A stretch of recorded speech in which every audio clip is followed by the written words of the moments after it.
Bueno, seguimos con las mujeres de la Biblia. Esta semana me tocó a mí hablar sobre Dorcas. Es una historia muy linda de una mujer muy linda, ¿no? Me encantó esta historia, su vida, porque habla de que fue una mujer, una discípula verdadera de Jesús. Dice, Dorcas, un símbolo de belleza. La referencia bíblica tenemos en Hechos 9:36 al 43. Dice así: el nombre de la mujer era Tabita. Dorcas es una traducción hebrea. Tabita en griego significa gacela, símbolo de belleza. Dorcas es el primer nombre griego femenino que se menciona en el Nuevo Testamento. Fue una de las primeras discípulas de Jesús. Sus nexos familiares. La Biblia calla respecto a los ancestros y genealogía de Dorcas. En el pueblo costero de Jope, ella se hizo popular por sus obras de caridad y un grupo caritativo llamado Dorcas Society. Se llama así en memoria de ella. Era una discípula conocida por sus obras, prácticas de misericordia. Habitante de Jope, pertenecía a una de las primeras congregaciones cristianas. Tenía una grave enfermedad y su gozo era servir a Jesús a través de los pobres. Acá nos dice que fue una de las primeras discípulas de Jesús. La primera y única vez que la Biblia menciona, ¿no? Habla sobre una discípula mujer. Dice, ¿y por qué? ¿Qué es ser un discípulo? Ser un discípulo va más allá de ser un estudiante o un seguidor. El discípulo requiere una vida entregada, dejar todo por seguir a Jesús. ¿Ustedes recuerdan la historia del joven rico que quería seguir a Jesús? ¿Y qué le decía? Que él tenía que dejar todo, ¿no? Sus riquezas. Y eso nos pone este ejemplo, ¿no? Porque él tenía que dejar atrás todas sus riquezas, toda su fortuna. Pero el problema no era el dinero que él quería, sino el problema era el lugar que ocupaba ese dinero en su vida. Y por eso es que él prefirió quedarse con sus riquezas y no seguir a Jesús. Dice acá, cuando Lucas dice que Dorcas se esmeraba en hacer buenas obras, emplea la palabra esmeraba para referirse principalmente a que su gracia interior motivaba los hechos exteriores. Las buenas obras solo son genuinas y cristianas cuando el alma del que las ejecuta está impregnada de ellas. Entonces, al igual que Dorcas, ser buena significaba hacer lo bueno. Sus multiformes buenas obras fluían de un corazón agradecido hacia Dios por su gracia salvadora. Esta mujer no era una cristiana cualquiera. Ella no solamente creía en Jesús, ella no solamente creía que Jesús dio su vida por ella. La Biblia, ella entendió lo que debía hacer, ¿no? La Biblia nos habla de los talentos, ¿no? De personas que recibieron talentos. Y no necesariamente de tocar guitarra, tocar teclado, no se refiere a esos talentos, ¿no? Sino en estos pasajes nos hablan sobre la administración de estos talentos. ¿Ustedes recuerdan también esa historia de los talentos? ¿Sí? ¿No recuerdan? ¿Sí? Dice, Dios no está enfocado en lo que ha puesto en nuestras manos. Dios está enfocado en la forma en la que te administras lo que Él te ha dado, ¿no? Él no está enfocado en lo que tenemos, sino en qué forma lo utilizamos, lo que Él nos ha dado. Dice también, ciertamente vivió una vida hermosa y sus ojos reflejaban la compasión del Maestro, a quien tan fielmente servía.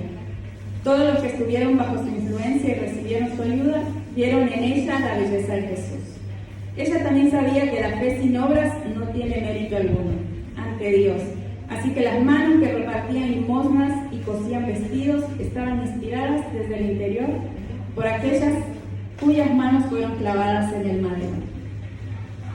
Esta mujer había impactado a su comunidad con su generosidad y su actitud, que nos mostraba que era una verdadera discípula de Jesús. Solo quien se convierte en un verdadero discípulo puede impactar. ¿Y desde dónde empezamos a impactar? ¿Desde dónde empezamos? Desde nuestra casa. Siendo unas verdaderas discípulas, empezamos a impactar desde nuestra casa. Podemos impactar nuestra iglesia, podemos impactar nuestro barrio. ¿Y por qué no las naciones? Amén. Siendo verdaderos discípulos de Jesús, dejando todo, ¿no? Por seguir a Jesús. Haciendo las obras que Él hacía. porque él era totalmente desinteresado. Jesús nos mostraba, no solamente nos hablaba, no vino a hablar, Él vino a mostrarnos cómo era posible vivir una vida, ¿no? Amén. Llena de amor, llena de paz, llena de gozo. Él vino a mostrarnos acá en la tierra que era posible, ¿no? Tener una vida santa. Gloria a Dios. Seguimos. Dice, fue un alma generosa. Esta se esmeraba en hacer buenas obras y ayudar a los pobres. Dorcas no pensó en maneras de ayudar a los necesitados, sino también llevó a cabo sus planes. Se esmeraba en hacer.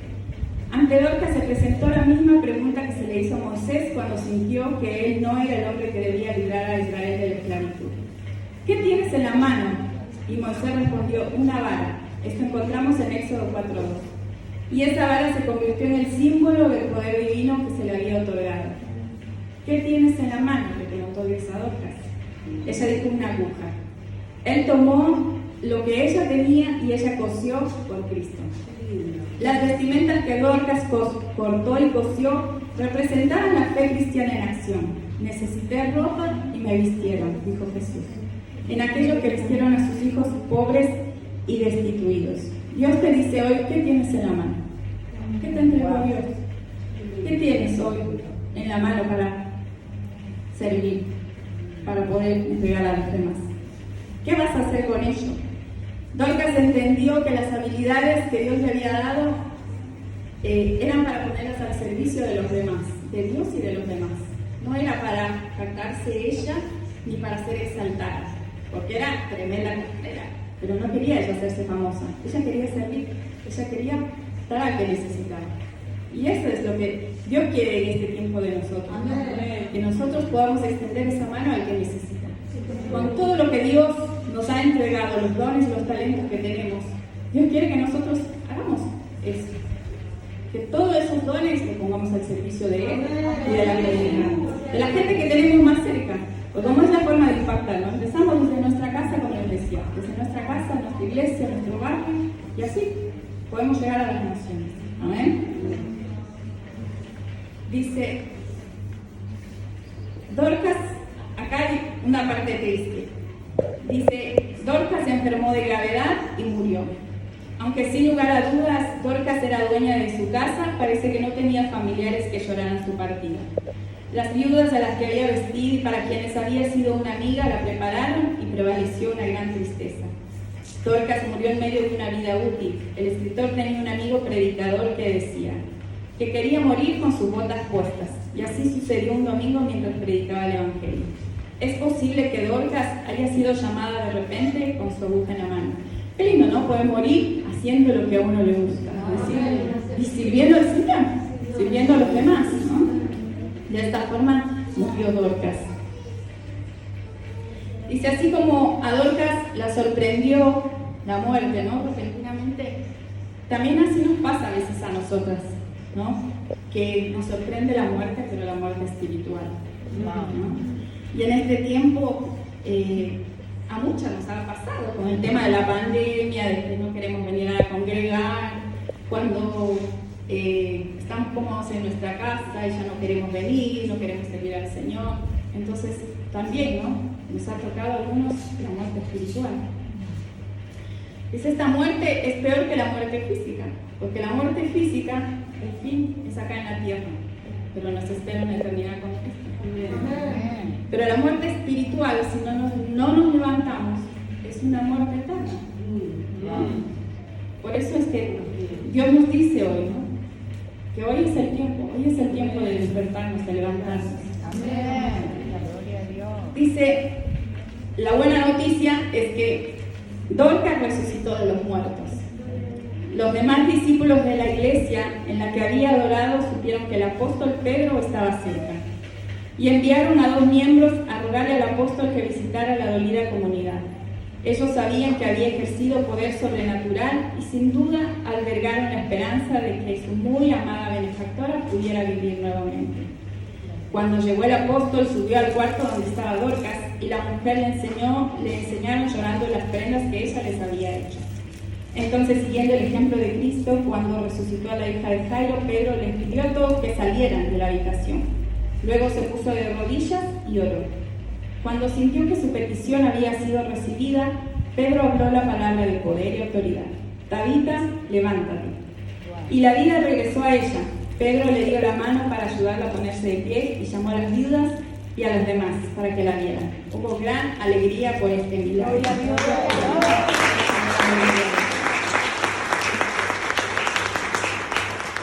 ¿A cuántas tabitas Dios les dice hoy? Tabitas, levántate. ¿Cuántas tabitas tienen que levantarse hoy? Hoy Dios te dice, levántate, Tabita, levántate de esa muerte espiritual que nos ha golpeado por medio de esta pandemia. Levántate del desánimo, levántate del no puedo, levántate de la tristeza, de la depresión, levántate, levántate y cumple el propósito que Dios te dio. Este es el tiempo de levantarnos y de decir, voy a cumplir el propósito por el que estoy en esta tierra.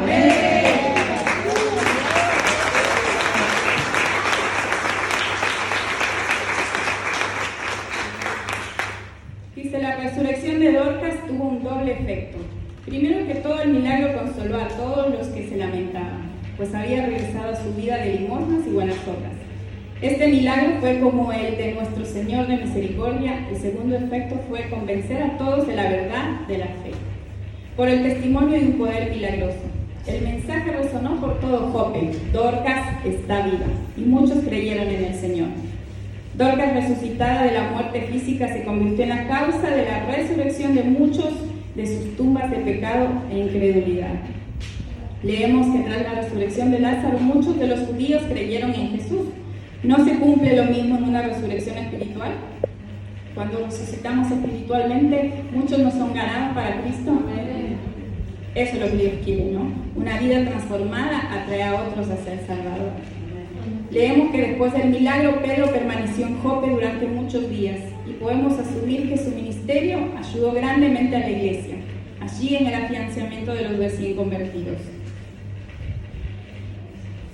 Cuando logramos levantarnos, somos un testimonio para otros, ¿no? Y de esa forma, para que de esa forma puedan creer en Jesús.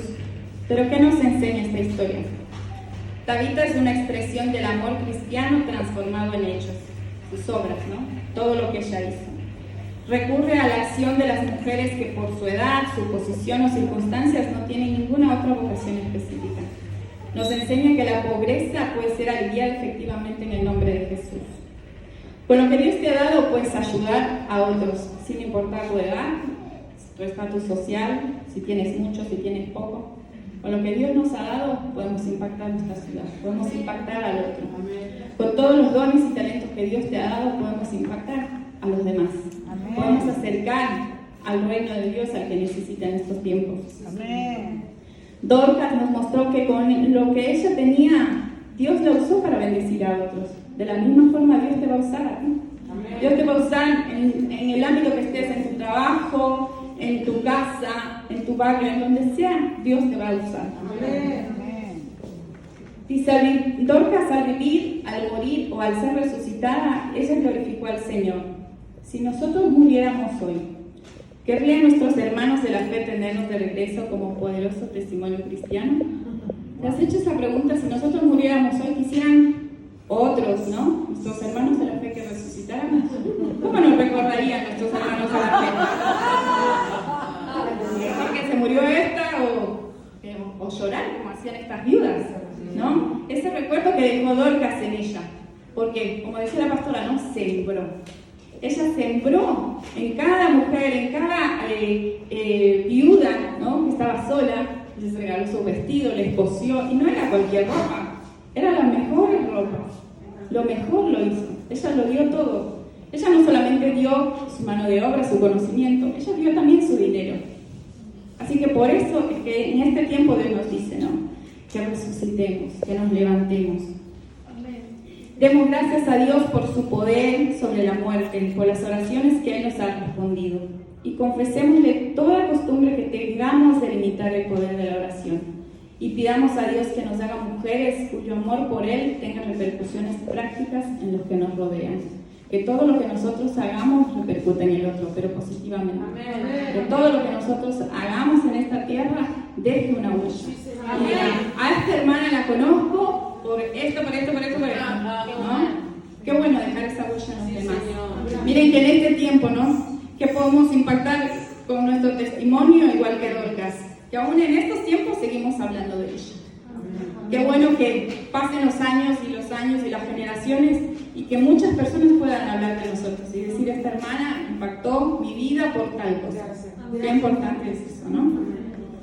Y bueno, para terminar les dejé versículos que para recordar. Dice en Jeremías 22:16, hizo justicia al pobre y al necesitado y los ayudó y le fue bien en todo. ¿No es eso lo que significa conocerme? Dice el Señor. Ayudar al pobre y al necesitado. Eso es ser un verdadero discípulo de Jesús. Hacer sus obras, lo que Él vino a hacer. Él no se juntaba con los millonarios, ¿no? Al contrario, era con los desvalidos, con las viudas, con los que más necesitaban. Ese es el ejemplo que vino Jesús a darnos a nosotros en este tiempo. A los que más necesitan. A darle la mano al que no tiene. A darle la mano al que está caído. A levantarlo, a ayudarlo. No hacer, como dice el dicho, no leña del árbol caído, sino a levantarlo. Amén. También, pero tú cuando le des a alguien que pasa necesidad, no sepa tu mano izquierda lo que hace tu derecha. Entrega tu ayuda en privado y tu Padre, que en todo lo ve, te recompensará. No hagamos nuestras obras porque me está viendo el fulanito, o porque para publicarlo en Facebook o para redes sociales, no, sino porque de corazón. Porque Dios ve nuestro corazón, ¿no? Y nuestras obras serán recompensadas en el cielo.